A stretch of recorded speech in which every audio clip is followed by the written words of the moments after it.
Okay, so podcast number one. Looking forward to this. So a welcome to myself, Tim Farish, and Matt, say hello. Hi, everyone. My name's Matt Gregory. And welcome to podcast number one. So who are we? Well, I am somebody who has been interested in this space for probably about 20 years, but seriously about the last 6. And when I talk about this space, I'm talking about the resilience space.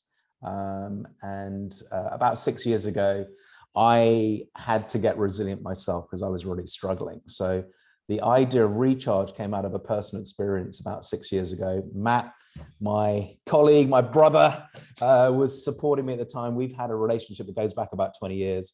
And I had an idea for a book based on the kind of struggles I had. Based on how do I recharge myself. So today is podcast number one, based on the book that Matt and I have written called Recharge, How to Boost Your Resilience in a Post-Pandemic World. So there's quite a rich history. And I think over the series of podcasts, you're going to hear a lot more about that. But for now, just because you don't really know an awful lot about me, I think let's sort of probably get into a bit of content. But before we do, Matt, why don't you say a little bit about you? I've given some rough context. A little bit about you and a bit about us maybe, and why we're doing Recharge. Sure. So I've spent the last 30 years either working as an employee for large, typically global corporates, or consulting too.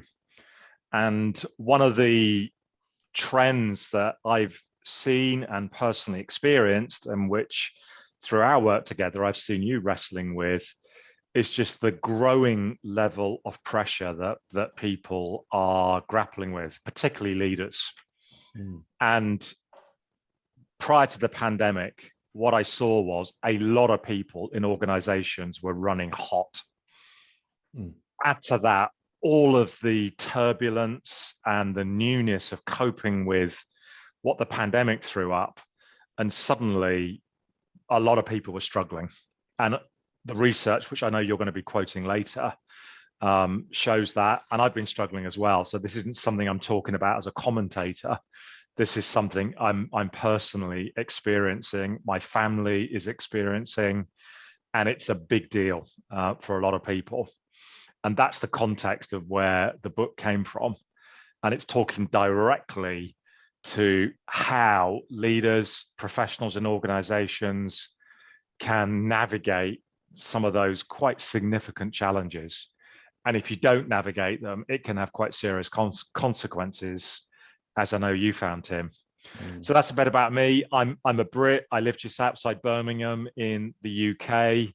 I'm working with a lot of global corporates, and in particular in this issue of how leaders and professionals can navigate just the increasing pressures they're facing at the moment.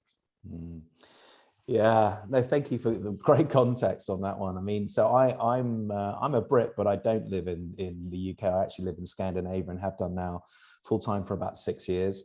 And we're not going to be talking just from a British perspective. I think we're going to be talking certainly from a European international perspective, maybe even global. Yeah. Like Matt, I've been working in this space, and I'm talking about leadership and professional development for corporates for 20 years now. And particularly executive coaching, and I've been using the model we're going to be talking about quite a lot over the last 5 or 6 years too. So yeah, it is a big problem, and I think, well, let's give some facts before we start, because, and again, I think facts is how you interpret these, but I think certain facts are just they're there. There's not much you can do about it, and I think, I'm thinking about where's the need for this book, where's the need? Well, and I'm going to state a UK fact here. And this is from 2018. I will cite some other research too, but this is from 2018. And this is mentalhealth.org.uk, who are a kind of independent body here, who said in 2018, end of 2018, that 74% of UK adult population experienced overwhelm or not being able to cope at least once in the last year. Could you say that percentage again, Tim? 74%. Wow. Yeah, and then it gets a little bit even more nuanced. And again, I don't want to use the word scare, I just think it's a fact, which is they said that of those, 32% experienced suicidal thoughts as a result of stress. Now, putting a kind of a more modern perspective on that, I've been kind of digging out some research from various bodies, and again taking a UK perspective, at least for some of this research. The CIPD, so that's the Chartered Institute of Personal Development, that's 2021 now research that I've been digging out, has been saying that at least 40% of their respondents in this year's mental health survey have said that COVID-19 has negatively impacted their mental and physical well-being in the last 18 months. So the problem's only getting bigger. The good news is organizations are starting to do something about it. So since we've been writing the book, they actually have started to do something about it. But what I didn't see was really, where's a guidebook? Where's a guidebook to help me with just general well-being? You know, you can get certain specifics, but where's the handbook here to start for, say, the busy, overwhelmed professional who might have a family, who might be struggling, who might be having those increasing demands? Where do they go to? Where do they start? And that's where Recharge has come from. Is let's put together a handbook that's pretty holistic, that can give you some quick tips on how to do that. That sounds really exciting and valuable. Tim, what's driving this? I mean, those stats were quite scary. What are some of the dynamics or the pressures that are driving those quite scary stats? Well, the biggest problem people seem to have is overload. That actually the pressure of work stress, the amount of stuff to do just keeps on increasing. It doesn't get any less. So the actual gravitational pressure of workload seems to be the biggest driver.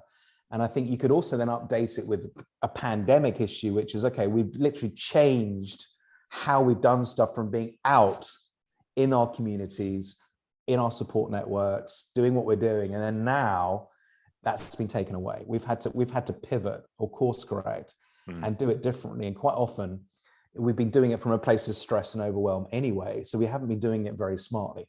And so we haven't really been looking after ourselves. So I'm talking about big macro drivers.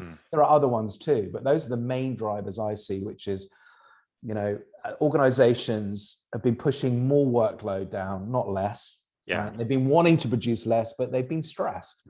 They've been pushing their people a bit harder because the system has been traumatized by what's been happening. And it hasn't got easier. It's got more. I mean, if I can add to that as well, one of the things I've seen as a consequence of that pressure you're describing and the pandemic is boundaries blurring a lot more than they have done previously. Yeah. So whereas pre-pandemic, a lot of people would physically go to an office, whereas during the pandemic, they were working from home. So the blur between home and work got really fuzzy, and that I've seen and heard a lot of leaders talking about the difficulty of switching off, because the place they're trying to switch off is 10 minutes ago they were working. The other thing I've seen and heard a lot of people talking about is being in often back-to-back meetings, virtual meetings all day, which we know are more tiring, often more tiring than physical meetings. But of course, during that time, emails are just coming in. And it's often at the end of a day of meetings that they then need to start processing and responding to some of those emails.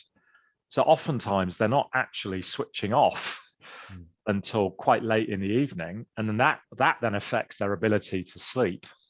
So they're getting less sleep, which then affects how they feel the following day when it's all just repeats. But let me ask you a question, Tim. As co-author of the book, I mean, what's the essence of the Recharge approach to tackling this massive problem?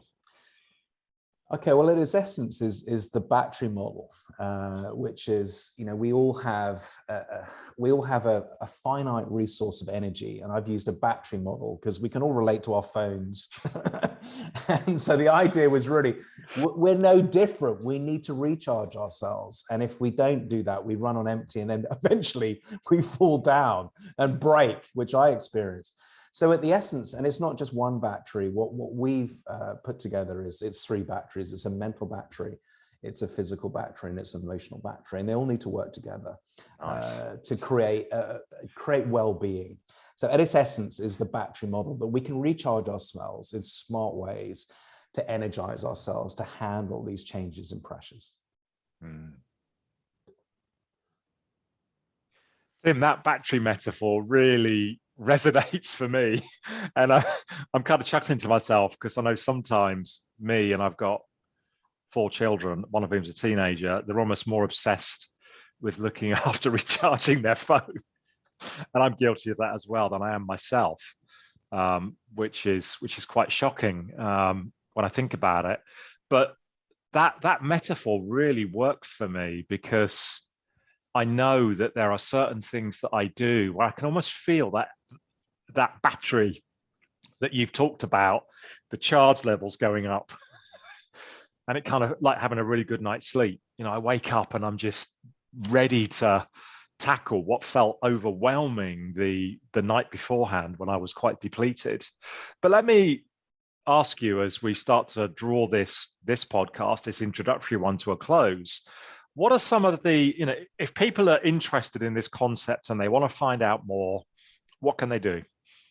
Yeah, well, the first thing is take the recharge test. So we've built a website, rechargeability.com, where you can actually take the test to find out, you know, where is your batteries level, basically in those 3 different areas. Is there a charge for that? Do people have to pay? No, it's free. For now, it's free, and you know, until you devise the updated diagnostic, it will be, which is good. So yeah, it's free, and you can also download a book summary too to give you some tips in that area. So for now, take the test, and then download the ebook summary on our website. Fabulous. And if people want to hear more of these podcasts, what should they do?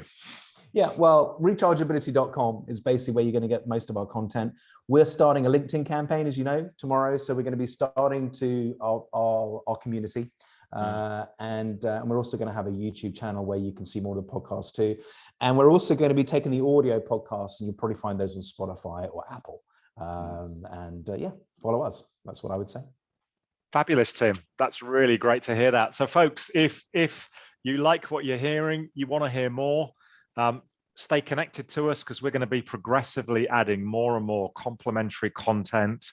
And also as well, you may want to buy the book. It's available on Amazon, and that just expresses all of the tools that we're going to be talking about in a bit more depth. Yeah, no, on that note, I feel like people say podcast notes. We probably need to put those in. We will. With links to this stuff. So I'm realizing now we need to do that. So yeah, the link to the book, link to the things I've been mentioning is clearly something we need to do. But, you know, podcast number 1, I guess we'll figure this out as we go along. So folks, thanks so much for listening. I've been Matt. This has been Tim. And it's been great sharing with you.